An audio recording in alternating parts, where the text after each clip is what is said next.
Well, that was pretty fucking disappointing. Welcome back, everybody, to the Game of Thrones reviews for Season 8. And today we're reviewing the final episode of the series, Season 8, Episode 6. It's been a long ride. I started watching Game of Thrones back in 2015, and I spent a lot of time on it. I loved it. It was a big part of my life, and now it's over. Despite how disappointing and shitty this season has been, it's kind of sad to see it all end, but that's not what we're here for. We're here to talk about the final episode, Season 8, Episode 6. And honestly, guys, I'll be honest with you. I read the leaks for this episode so I wouldn't be disappointed, because this was shitty. This was terrible.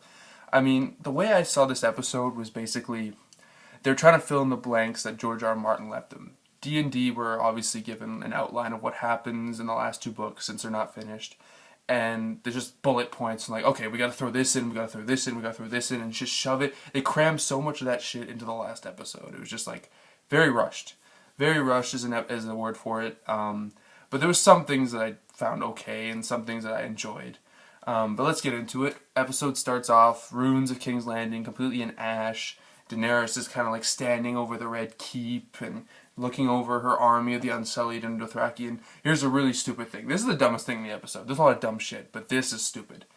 The Unsullied are like all back from the dead, because I swear all these guys died in Winterfell, in the Battle of Winterfell in episode 3.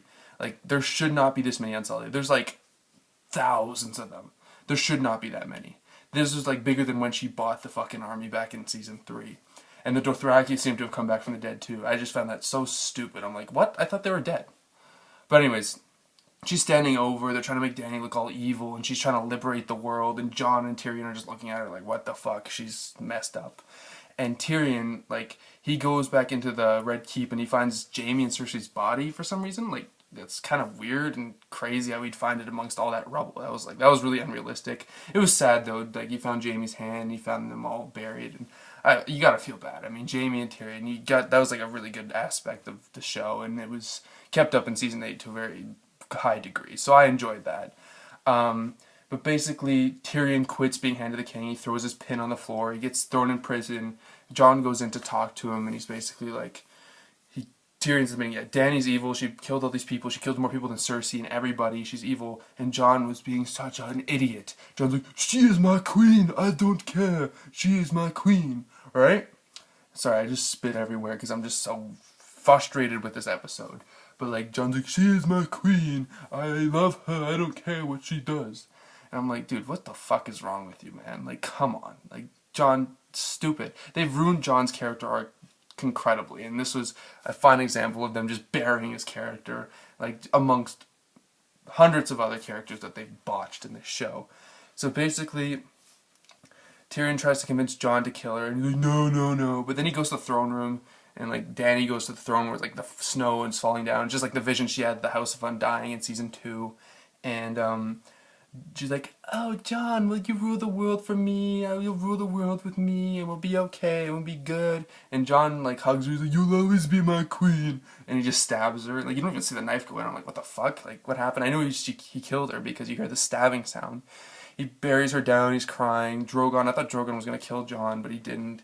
And then Drogon burns the Iron Throne. Like, what? Like, why? Someone want to explain what that means beyond it being symbolic and something like that? I don't know. It was kind of stupid. I was like, what? Like, okay. Drogon takes Daenerys and flies off. Never see him again. Jon gets thrown to prison. Tyrion's in prison too for betraying Daenerys. And Grey Worm's just being a dickhead. He's kind of took control of everything. And they basically have a whole council. Like, you have every character there. This is what I liked. They have a council at the Dragon Pit with Tyrion and everybody. Jon isn't there, but Tyrion's kind of like brought to trial to see what is going to happen. And we have everybody at this council. Like, characters I thought we'd never see again. Edmure Tully. I thought they forgot about him. I thought he was done. Thought we'd never see him again, but somehow he's back. Robin Arryn from The Vale. Like, oh my god, I can't believe the writers actually remembered him. And then you got Royce, you got Yara Greyjoy, you got Gendry, you got Davos, you got Brienne, you got the Prince of Dorne, like, unnamed Prince of Dorne. I'm going to assume it's Quentin Martell from the books, but obviously it's not, because they didn't include him in the show, amongst many other things. And a few other people there. Sam's there, I think, because he's the Lord of Hornhill. And they basically try to decide what to do with Tyrion, and Grey Worm's just getting pissed and stupid. And after a bunch of arguments and yelling and all that, they decide that Bran should be king. And I mean, I don't know how to feel about that. I mean, it's better than Jon being king because that's just predictable and cliche. It's better than Dany being queen. I hate her. I think it's satisfactory. Like that's a type of like king that chose that wouldn't piss anybody off. It's gonna piss people off, but like that's just kind of a safe kind of like, oh, Bran. He's kind of been there since the beginning. He's sort of like the pseudo main character in a way, and like it's just fitting for him. I'm like, yeah, sure. Bran's smart, and they basically say we're not doing family stuff anymore. We're just gonna choose a leader. It's gonna be like Republican Rome kind of, and I like that. I kind of predicted that that would happen. I assumed George made that up because he wanted to always like diminish like that system of like patriarchy and like royalty and hierarchy, like all that. So I assume that's definitely going to be in the books, Bran being king. If not, it's going to be very similar. And they decide what to do with Jon, and like Jon's all old, like has a beard now. He's been in prison for a while. I assume like a few weeks have gone by, and they basically Jon gets sent to the Night's Watch instead of getting killed for killing Dany. So that was fitting, I guess. And then the Unsullied and Grey Worm all leave. They go to Missandei's homeland, Nath, and like the Summer Isles. I found that cool. Like the Unsullied really had no purpose. Grey Worm just turned into an angry asshole. They ruined his character in the end. I mean, it makes sense. His queen died. His lover died. Why not? Send Grey Worm and all the millions of Unsullied that were resurrected back from the dead back to the island. Stupid, but whatever. And they have a scene where Jon says goodbye to Arya and Sansa. Sansa's queen of the North because she doesn't declare herself for Bran. She's like, the North will always be independent, so that was cool. Arya decides to sail off west, which makes sense. I predicted that. Everyone predicted that. Arya was just going to sail off and never come back. That was honestly in my predictions. Like, I predicted how the season would go. I knew Arya would just leave and go west in some ship. Makes sense. And then Jon says goodbye. It's really reminiscent of like Lord of the Rings and Frodo when he leaves to the Undying Lands at the end of Return of the King. It reminded me a lot of that. But I kind of like that scene. He says goodbye. Jon's got his old hair back from season 4. He doesn't have it in the bun anymore. So it's kind of like poetic in a way. And then meanwhile we got the new council. She writes in Jaime's deeds in the book, like the book of the Kingsguard deeds, which was cool, I guess, because that was a season 4 scene where Jaime has like all his like pages are blank because he hadn't done anything yet. Brienne fills it all in. It's kind of poetic. It makes sense. Like I knew they'd touch on that, but it was fine. It was fine. And the new council basically consists of Bronn, who's like the master of ships for some reason. I don't know how that makes any sense. We got Sam, who's the Grand Maester, I guess. It seems like fan service, but whatever.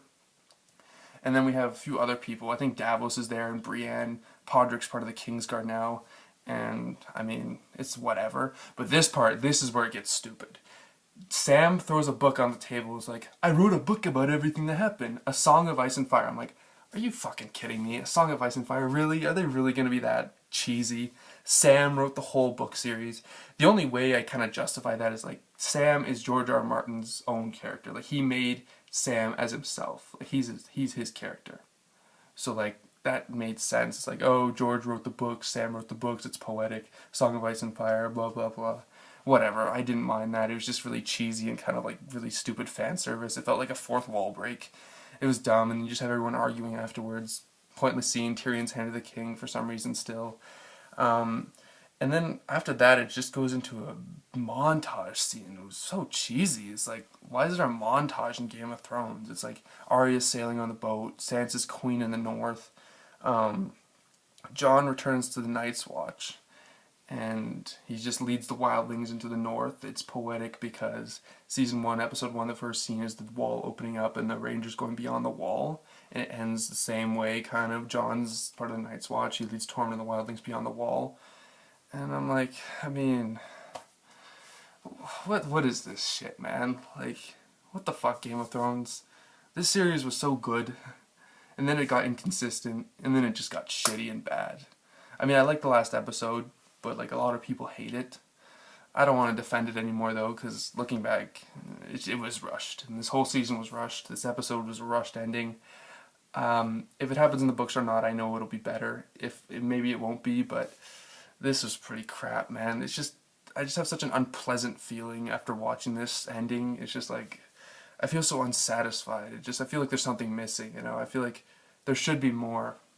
I didn't hate it, though, because I read the leaks, so I wouldn't be as disappointed and pissed, but like, I don't know what to say, man. Game of Thrones is over, and it's just really, meh. It's bad, but it's not terrible. Could have been worse, but still, disappointed is kind of an understatement. Anyways, guys, I'd give this episode maybe a 6.5 out of 10. I'm going to be doing a full season review as I always do, but that won't be coming out for a long time, maybe a few weeks, because I got to work on it. I want to put some really good hard work into this video. It's going to be a complete analysis breakdown of season 8 and like of the series overall. I'm going to review the whole series. But anyways, guys, thank you for watching as always. This is Rice Duke, and catch you guys later.